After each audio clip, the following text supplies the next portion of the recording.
Bonsoir, je suis Jean-Marie. Bonsoir, je suis Arnaud. On aurait aimé être parmi vous ce soir, mais ce n'était pas possible.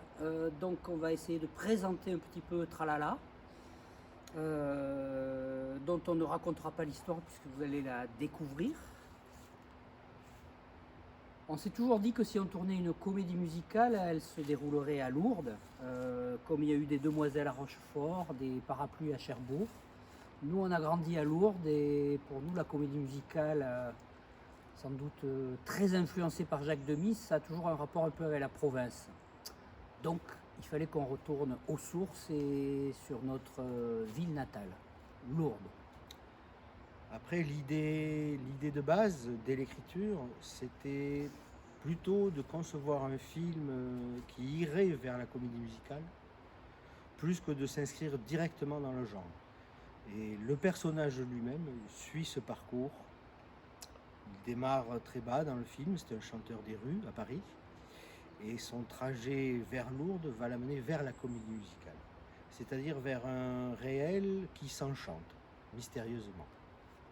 Oui, c'était une manière aussi de se demander qu'est-ce que ça voudrait dire la comédie musicale dans nos vies. Qu'est-ce que ça veut dire que nos vies désenchantées se mettent à s'enchanter. Et en réalité, qu'est-ce qui se passe quand quelqu'un se met à chanter? C'est pas le film qui se met à chanter, c'est un personnage, les personnages qui se mettent à chanter. Et qu'est-ce qu'ils veulent nous dire quand ils se mettent à chanter?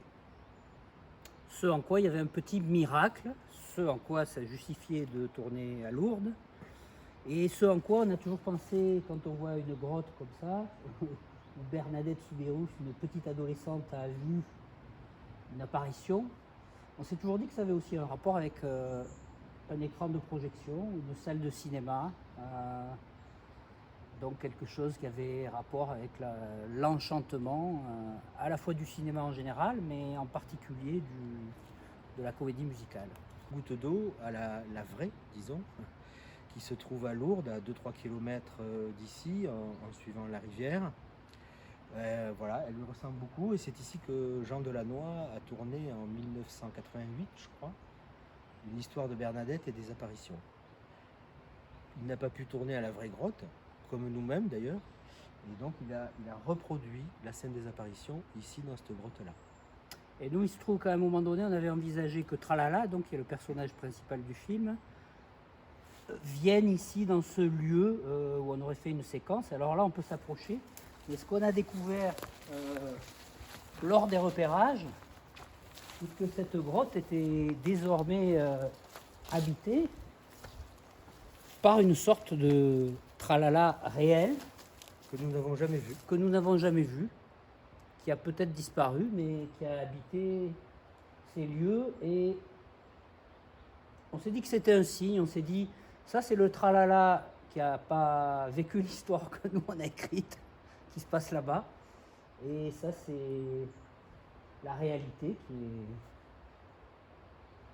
Alors on n'a jamais soulevé le rideau, Voilà. c'est-à-dire qu'il est peut-être là. Alors peut-être que on va tenter de le soulever pour vous ce soir.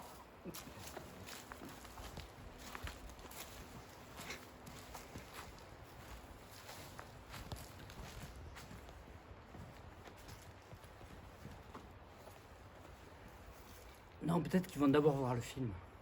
Oui. Bonne projection.